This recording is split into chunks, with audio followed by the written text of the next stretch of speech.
여러분 혹시 왕 되고 싶으십니까? 왕. 왕 시켜주시면 하시겠어요? 왕 시켜주시면 하실 수 있으시겠어요? 어릴 때는 다 왕 해보고 싶고, 대통령 해보고 싶고, 막 다 그런데, 좀 이렇게 철이 들고, 좀 뭐 시근이 들었다고 할까요? 좀 세상 돌아가는 걸 좀 보니까, 야, 이거 왕 아무나 하면 안 되겠구나, 이런 생각을 합니다. 대통령 이거 아무나 하면 안 되겠구나, 그런 생각을 합니다. 이 땅에 태어나 살아간 사람 중에 막 솔로몬 같은 사람도 있었습니다. 태어나 보니까 아버지가 다윗입니다. 자라다 보니까 여러 아주 멋진 형들이 있었음에도 불구하고 그 막내 솔로몬이 왕이 되었습니다. 또 하나님의 은혜로 지구 역사상 감당할 수 없는 최고의 지혜가 부어져서 놀라운 재판을 하고 막 글을 쓰고 말을 하면 사람들이 감복해가지고 막 기절초풍하는 거예요. 그래서 점심 한 끼 같이 먹자고 금을 자루로 가져와 쏟아내면서 밥 먹자 그러고 뭐 그런 일들이 벌어집니다. 온 세계에 아주 명성이 자자했습니다. 왕궁의 모든 물건들이 다 금이에요. 은은 길가의 돌멩이처럼 아주 흔했다고 합니다. 외교와 무역을 원활하게 하기 위해서 인근에 있는 나라들과 사돈관계들을 막 맺기 시작하죠. 급기야는 1000명을 처첩으로 두게 되었습니다. 이것은 막 솔로몬이 가가지고 구애를 해가지고 한 명씩 얻어와가지고는 안 되는 숫자입니다. 그죠? 자기들이 막 가서 그냥 막 딸 갖다 주면서 막 화친하자 그러고 외교하자 그러고 막 비즈니스 하자 그러고 이래야지 벌어지는 일이에요. 그래서 웰컴 막 받다 보니까 1000명을 받게 되었습니다. 세상에 이런 삶을 살았던 사람도 있습니다. 그런데 그 이방 공주들이 오면서 전부 다 자기 우상들을 다 데리고 온 거죠. 뭐 드라빔 같이 뭐 주머니에 넣고 다니는 우상도 있고, 조금 더 이렇게 방 안에 모시는 것도 있고, 조금 더 큰데 만드는 신전 같은 것도 있고, 이거를 다 그냥 토탈 그냥 다 우상 패키지로 다 만들게 된 겁니다. 그러면서 이 이스라엘의 기본 질서에 균열이 가기 시작합니다. 이스라엘은 이 가나안 땅에 들어오면서 모세의 신명기법에 근거해서 그 땅을, 그 약속의 땅을 젖과 꿀이 흐르는 땅으로 이렇게 변화시켜 나가야 되었습니다. 자동으로 젖과 꿀이 흐르는 게 아니라 신명기법에 잘 순종하고 헌신할 때 하나님께서 그 땅 가운데 젖과 꿀이 흐르게 해주시는 거예요. 영적으로 또 우리의 삶에 또 물질적으로 그렇게 해주시는 약속이 있었습니다. 그런데 지금 이스라엘 백성들이 이 가나안 땅에서 신명기법 시험을 치고 있는 거예요. 지금 그 대표 선수가 솔로몬입니다. 솔로몬이 제일 똑똑하고 또 솔로몬이 왕이니까 대표 주자예요. 그 솔로몬이 대표로 시험을 치고 솔로몬 뒤에 쭉에 붙어 있는 거예요. 이렇게. 솔로몬이 제일 똑똑하니까 잘 칠 줄 알았는데 초기에는 잘 쳤고 너무너무 잘 되니까 야, 하나님께서 복을 그냥 부어주시는구나. 이건 항상 우리는 맨날 만점 맞고 100점 맞고 아너 스튜던트에다가 막 그냥 막 다 되는 줄 알았는데 이 후반부에 가니까 이 시험을 이상하게 막 치는 거예요. 예, 실력이 좀 있다고 생각했는지 엉뚱한 답을 막 쓰고 그래가지고 하나님의 이 무서운 징계를 피할 수 없는 상황이 되고 말았습니다. 그러니까 왕이 어떻게 행동하느냐에 따라서 이 백성들의 명운이 거기 걸려 있는 거예요. 이 무서운 겁니다. 우리 요즘 뭐 텔레비를 틀어도 그냥 뭐 저도 옛날 사람이네요. 텔레비 튼다 그러네요. 하여튼 이 텔레비를 틀어도 나오면은 뭐 미국 대통령 나오고, 나오면은 한국 대통령 나오고, 러시아 대통령 나오고, 온 나라 대통령이 계속 나오고 있어요. 요즘 뭐 대통령 얼굴 아니면 천재지변 아니면 전쟁 얘기 뭐 이 정도인데, 하여튼 그 정도로 대통령은 중요한 인물이에요. 대통령 역할이 너무 중요해요. 대통령의 정책이나 대통령의 인사, 대통령의 인상, 대통령의 말 한마디, 그런 게 그냥 뉴스가 됩니다. 예? 대통령의 건강은 국가의 안보죠. 그만큼 이 대통령의 모든 것이 국가에 또 전 국민의 온 세계에 영향을 끼치기도 합니다. 대통령의 판단, 때로는 말 한마디 실수 때문에 전쟁이 일어나기도 하고요. 살 사람이 목숨을 잃기도 하고 죽을 사람이 살기도 합니다. 때로 지금 최근 뉴스 중에 대통령의 어떤 정책 때문에 한 나라가 경제가 완전히 망가져서 뭐 국가 디폴트 사태로 간다고 해요. 뭐 대통령의 그 뭐 호기심 때문이었는지 대통령이 온 나라를 갖다가 다 비트코인에 다 집어넣도록 해가지고 나라가 지금 파산하는 그런 나라도 한두 개 있습니다, 지금. 그러니까 지금 이스라엘은 그 안에 있는 솔로몬은 왕궁에서 그냥 왕놀이를 하는 것이 아니라 신명기법에 따라서 온 이스라엘 백성을 대표해서 지금 율법 시험을 치르고 있다 하는 것을 놓쳐서는 안 됩니다. 이것을 우리가 영적으로 이해를 하고 우리에게 적용을 해야 돼요. 솔로몬 제2 4년부터 7년 동안 성전을 지었습니다. 그 이후에 13년 동안 왕궁을 지었습니다. 그러니까 왕궁까지 다 지은 게 한 23년쯤 되는 거예요. 그러니까 24년 차쯤 되어서야 이제 성전도 짓고 왕궁도 지었으니까, 그때까지 건축에 집중했으니까 이제부터 백성들의 의식과 사상과 생각과 믿음과 뭐 이런 거에 좀 집중했으면 좋겠는데, 그래봤자 십몇 년밖에 안 남았는데 그때부터 처첩이 막 1000명이 들어온 거예요. 그러니까 그때부터 성전 짓고 낙성식하고 왕궁 지을 때까지 어떻게 버티다가 그때부터 완전 내리막길을 영적으로 걷게 된 것입니다. 하나님께서 그 모든 책임을 결국은 다 지우세요. 그게 징계를 받게 하신단 말이에요. 솔로몬의 전성기 때는 모두 다 이 백성들이 솔로몬을 칭송하고 또 조공을 바치고 평화를 유지했지만, 솔로몬이 배교하기 시작하자 솔로몬 말년에 대적들이 일어나기 시작합니다. 벌써 솔로몬이 있을 때 대적들이 일어나요. 솔로몬이란 이름 뜻 솔로몬 그게 샬롬에서 왔거든요. 그 이름 뜻이 평강이에요.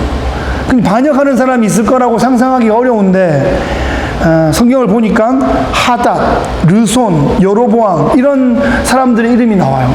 그 중에 제일 유명한 사람이 여로보암입니다. 오늘 우리가 읽은 본문에 나오는 그 여로보암은 에브라임 족속이고 부지런했고 큰 용사라고 불리었고 솔로몬의 큰 신임을 받아서 그 20여 년에 이르는 그 모든 솔로몬의 국가 건축 그 사업의 감독으로 그렇게 임무를 수행했습니다.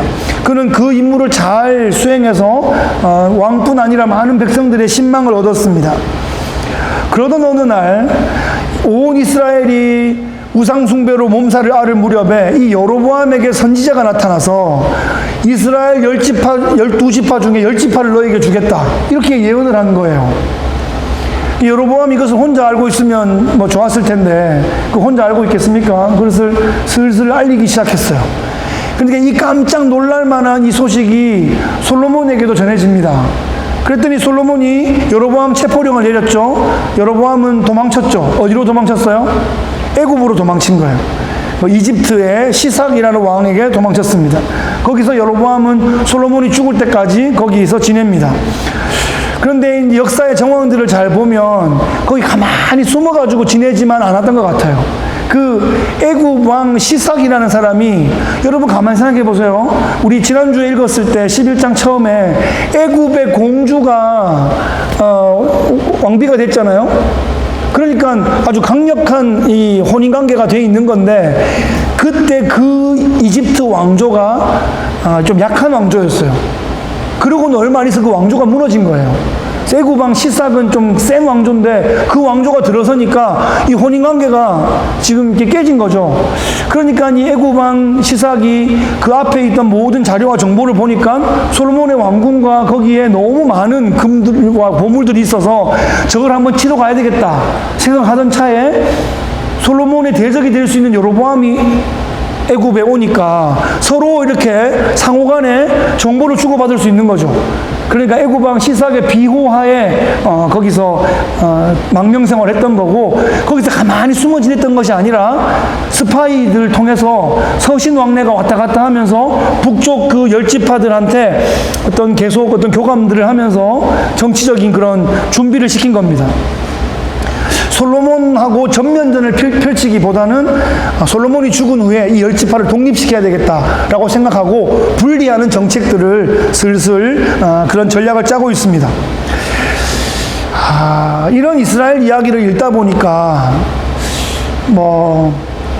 대한민국 역사에 또 좀 떠오르더라고요. 뭐 제가 뭐 깊이 알지는 못하지만 그냥 한 100년 전, 뭐 80년 전 이렇게 생각해 보면 그 구한말부터 또 제일 긴박했던 때는 아마 해방 이후에 한국전쟁 전까지, 좀 더 짧게는 건국 전까지, 그 한 4년 정도의 그 시간 동안 38선이 끄여져 있었는데, 왕래를 하려면 하고 있는데 위에는 러시아가 있고 밑에는 미국이 지켜주고 있던 그때에 김일성이 있고 여기 박헌영이 있고 미국에는 이승만이 있고 뭐 그러면서 왔다 갔다 이렇게 막 막후에 첩보전쟁을 막 하지 않았겠습니까?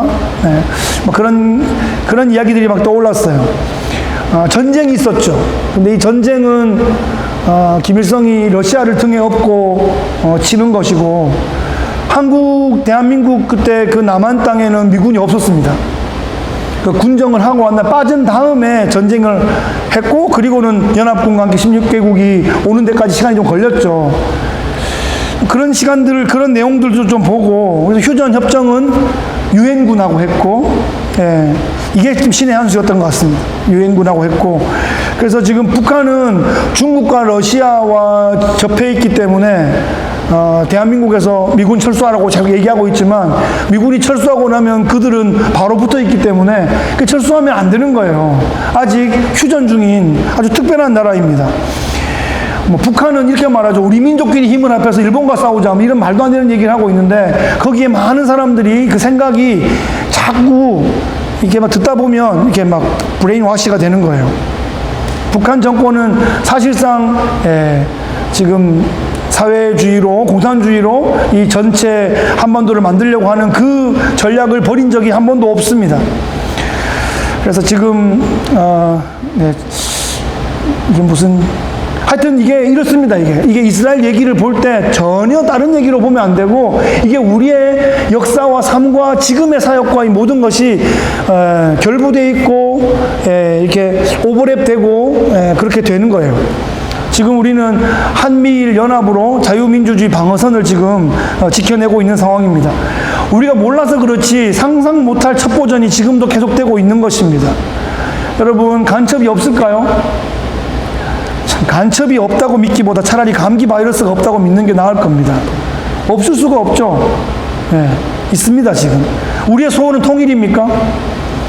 통일만 되면 아무 상관이 없습니까? 자유민주주의로 통일되지 않으면 안 되는 겁니다. 자유통일, 복음통일이 돼야 되는 거예요. 그래야 살 수 있고, 그래야 살릴 수 있습니다. 합쳐서 죽을 것 같으면 분리해서 사는 게 전적으로 낫습니다. 합쳐서 살 수 있을 때 합쳐야 됩니다. 그때까지 준비하고 기다려야 되는 거죠. 우린 여전히 휴전 상태에 있다는 것을 기억해야 됩니다. 이런 위태로운 상태에도 우리를 지켜주시는 것은 하나님의 주권과 섭리가 있기 때문입니다. 우리가 미국에서 이렇게 디아스포라 한인 공동체를 이루고 살고 있는 것도 우리에게 주신 독특한 사명이 있다고 믿습니다. 이 역사 가운데, 오늘 이 성경의 역사 가운데 그러던 어느 날 이집트의 망명 중인 여로보암에게 소식이 들립니다. 솔로몬이 죽고 그 아들 르호보암이 왕위에 오른다, 이런 소문이 들립니다. 역사는 이렇게 흐르는 거예요. 어쨌든 여로보암은 준비하고 있었고, 준비했던 상황이 발생하자 조직적인 일이 진행됩니다. 르호보암이 왕위에 오를 때 나이가 41살이었습니다. 솔로몬이 40년을 통치했으니까 솔로몬이 왕이 되기 전에 르호보암이 태어났어요. 그러니까 솔로몬 통치 40년을 통째로 르호보암은 태어나서 다 본 거죠.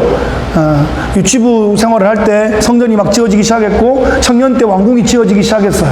그리고 자기가 장년이 딱 돼가지고 결혼할 그 무렵쯤 됐을 때 아버지도 막 1000명의 처첩이 막 들어오기 시작해가지고 온 나라가 우상천지가 되는 것을 다 보고 자랐습니다. 아버지가 자문을 썼는데, 자문에 내 아들아 그러고 썼으니까 르호보암에게 한 거잖아요. 자문을 잘 썼는데 정작 아버지랑 앉아가지고 자문하고 얘기한 적이 없어요. 그리고 아버지가 자문을 써놓고 자문 반대로 하는 거예요. 음녀를 따르지 마라 그래놓고 음녀 1000명이 막 몰려왔는 상황을 아버지가 만들었잖아요. 그러니까 이게 막 헷갈리기 시작하는 거예요. 르호보암이 최고의 교사를 아버지로 두었는데 그 아버지한테 못 배운 거예요. 그래서 르호보암이 할아버지 다윗의 길을 간 게 아니고 완전히 반대 길을 가게 되었다. 성경이 그렇게 기록해주고 있습니다. 그 로보암은 어릴 때 본 게 뭐예요? 화려한 외관만 봤어요. 성전이 쫙 지어지고 왕궁이 쫙 지어지고 아버지한테 사람들이 막 몰려와 금을 막 바치고 아버지가 쫙 하면 사람들이 쫙쫙 들어눕고 아버지가 되게 세게 한 것 같은데 사람들은 전부 다 막 솔로몬이니까 그러고 다 엎드리고 이렇게 한 걸 본 거죠. 그 겉모습만 본 거예요. 솔로몬이 그 이스라엘의 제사장 나라의 사명이랄지 신명기법의 준수랄지 그것을 아들에게 가르쳤어야 되는데 그 기회를 놓쳐버렸습니다. 태어나 보니까 모든 게 자기 위주로 돌아가는 재벌 3세 같은 그런 삶을 살아버린 겁니다. 고난도 몰랐고 노력도 몰랐고 헌신도 몰랐고 기도도 안 했고 안 해도 다 있는데 뭐 기도의 응답도 체험하지 못했고 그런 전혀 무신앙의 삶을 살았습니다. 예.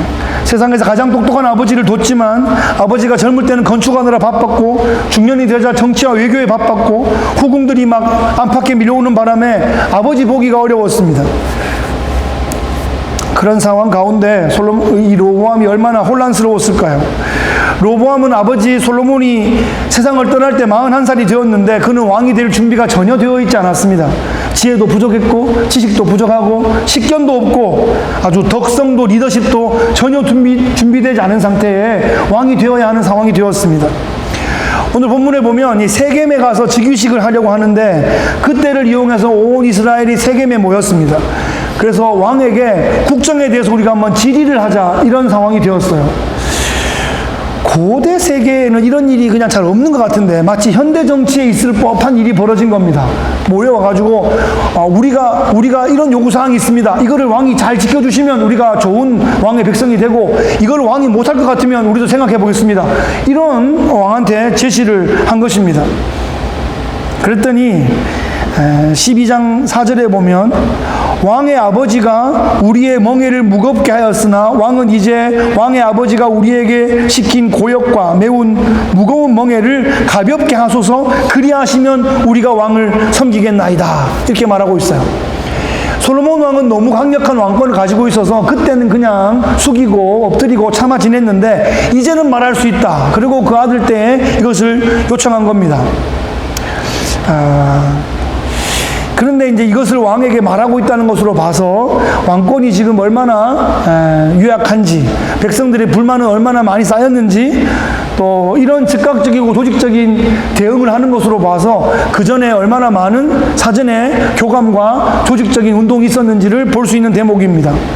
사흘을 달라 그랬어요. 그리고 국가의 원로들과 상의했습니다. 그랬더니 국가의 원로들은 이렇게 조언합니다. 왕이시여, 백성을 잘 섬기는 서번트 리더십을 가지십시오. 이렇게 말했어요. 근데 로보암이 그 말이 마음에 들지 않았어요. 그래서 어른들, 원로들의 의견을 무시하고 자기랑 함께 자란 젊은이들의 얘기를 들었습니다. 그랬더니 로보암의 마음에 꼭 맞는 말을 해줬어요. 그래서 한 말이 오늘 본문에 있는 말입니다. 내 새끼손가락이 아버지 허리보다 굵다. 아버지가 무거운 멍에를 지웠다면 나는 더욱더 무거운 멍에를 지울 것이다. 아버지가 채찍으로 징계했다면 나는 전갈 채찍으로 징계하겠다. 이 말을 들은 북쪽 10지파가 조직적인 행동을 시작합니다.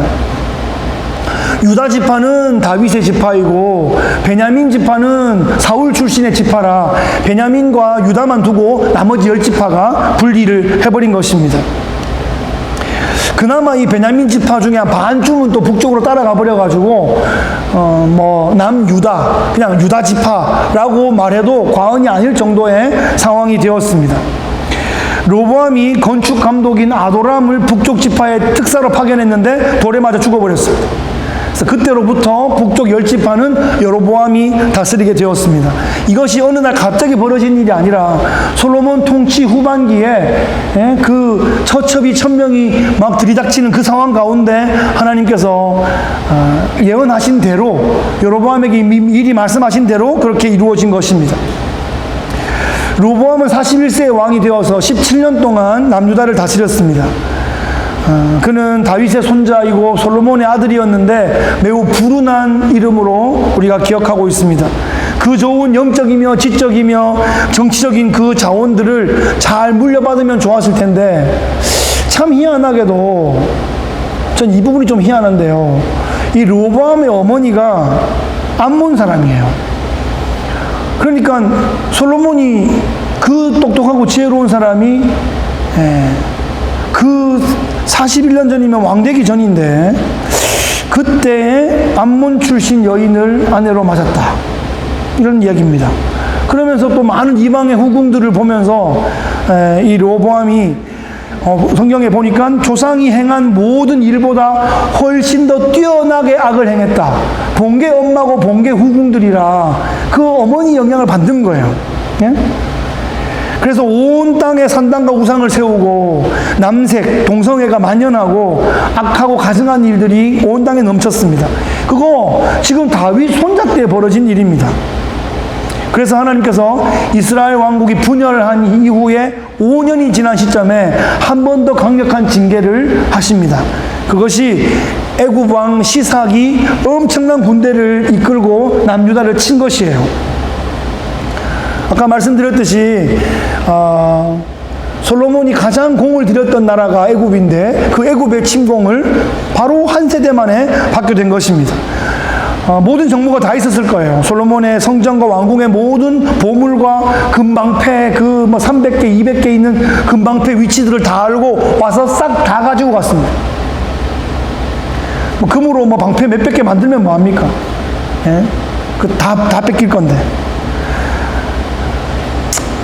르호보암이 지금 제위 5년에 이게 마병 6만 병거 1200승을 끌고 와서 왕궁의 모든 보물들을 다 약탈했습니다. 이 역사가 성경에만 있는 게 아니라 애굽왕 시삭이 그 당시에 쓸었던 그 역사가 세속의 어떤 전승비에도 남아있고 어떤 이렇게 벽에 이렇게 막 새겨있는 글자를 해독해보면 많이 그때 150몇 개나 넘치는 성읍들을 다 점령하고 했다는 기록들이 나와 있어요. 그런데 계속 그렇게 할 수 없었던 게 힘이 너무 세진 않아가지고 그렇게 펼치면은 또 이쪽이 내부가 약해지기 때문에 나중에는 결국 거두어 들여가지고 다시 애굽으로 돌아갔고 여기는 물건만 뺏긴 상태에서 그냥 명맥을 유지하게 되었죠. 이런 게 다 내부적인 그런 소스 때문에 그런 건데 하나님은 그걸 다 활용하셔서 그렇게 역사를 운행해 나가셨습니다. 이로 보건대 인간의 어떤 계획이냐 전략이나 우리가 안전망이라고 생각했던 것들이 얼마나 더덥고 부질없는 것인지 깨닫게 됩니다. 사돈 국가에 의해서 철저하게 농락당하고 말았습니다. 우리가 아주 지혜롭고 아주 기가 막힌 어떤 계획이 있어도 하나님 뜻에 합당하지 않으면 완전히 다 뒤집어질 수도 있는 겁니다. 그래서 우리가 어떤 일을 진행할 때 항상 이것이 하나님의 뜻에 부합한지 여쭈어보고 또 여쭈어보고 다윗이 너무 당연하고 너무 확실한 전쟁을 하려고 할 때도 하나님 제가 올라가리이까 제가 저들을 치리이까 지금이니까 계속 물어봤다는 거죠. 이런 다윗의 자세를 본받아야 되는 겁니다. 이스라엘은 하나님의 계시를 증거하는 도구로 부름받은 거예요. 선민이라고 한 것이 우리만 chosen people, 우리만 선택받은 민족이라 우리만 살겠다는 게 아니라 그들을 도구로 해서 열방을 살리겠다는 하나님의 계획이었기 때문에 이게 제대로 안 되면 이 도구를 두드려가지고 다시 연단해가지고 다시 갈아가지고 그래 쓰는 거예요.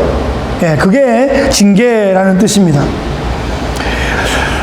코로나 상황이 3년 동안 이게 계속되고 있고 우리의 가족들 또 우리의 공동체도 때로 그 영향을 받고 있습니다. 이것도 하나님의 허용하신 가운데 이루어지고 있는 겁니다. 지금 전쟁이 일어나고 있고 경제와 무역이 어렵고 기후 환경에 극심한 변화가 생기는 것도 하나님의 허용 가운데 있는 겁니다. 내 마음에 들지 않은 대통령이 세워진 것도 우리의 모든 삶의 상황도 다 하나님의 주권 아래에 있는 것입니다.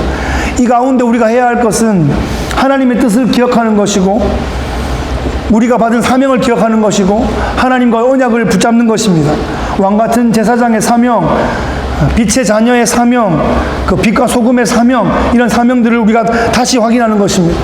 그 역할들을 우리가 다시 한번 잘 감당하겠노라고 다짐하고 결심하고 헌신하고 그렇게 일어나는 것입니다. 하나님은 지금도 불꽃 같은 눈으로 우리를 감찰하시면서 준비하고 있는 그렇게 연단받고 있는 하나님의 백성들을 붙잡고 활용하십니다. 말씀을 정리하겠습니다.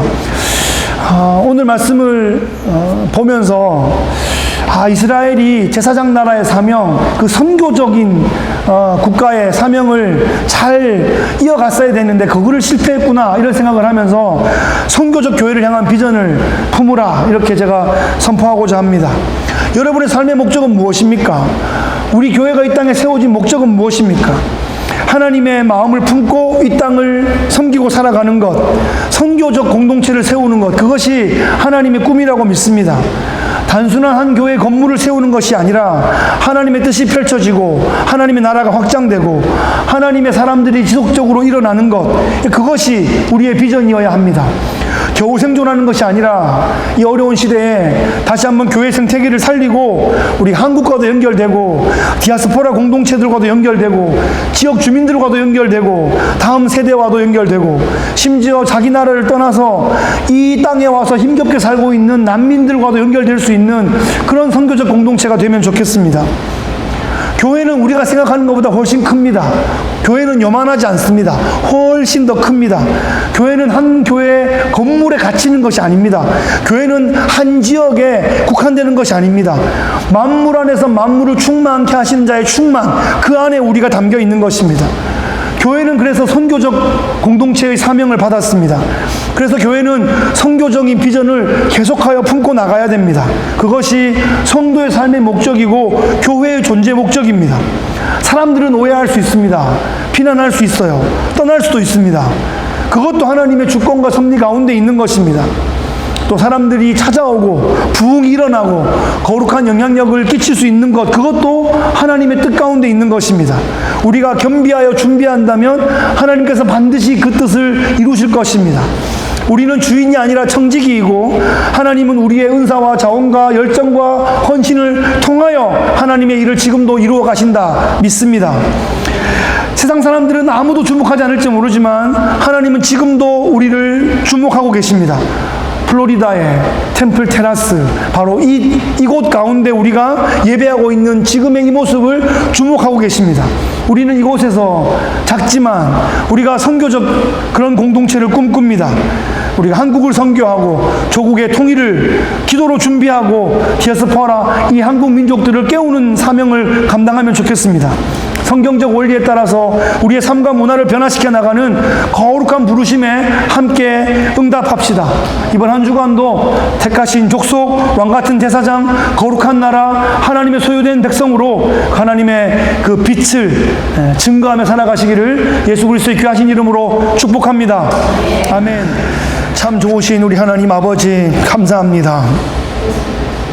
솔로몬의 그 탁월한 지혜가 가장 어리석은 모습으로 드러나고 바른 본을 보지 못했던 르호보암이 또 겸비하지 못하고 오만하여 이 나라가 분리되는 이 가슴 아픈 현장을 우리가 보았습니다.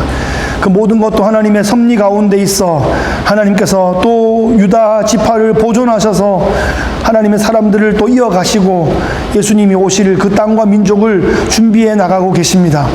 지금도 하나님의 역사는 우리가 사는 이 세상 가운데 계속되고 있습니다. 우리가 하나님의 시선을 가지고 성경적인 시각을 가지고 이 시대를 바라보게 하시고 특히 한국 민족을 향한 디아스포라 또 우리 코리안 공동체를 향한 하나님의 그 계획하심이 무엇인지 우리가 기도로 준비하며 헌신할 수 있도록 주의 역사하여 주시옵소서. 빛의 자녀로 이 한 주도 승리하며 살아갈 수 있도록 동행하여 주옵소서. 주께 의탁드리며 예수 그리스도의 귀하신 이름으로 기도하옵나이다. 아멘.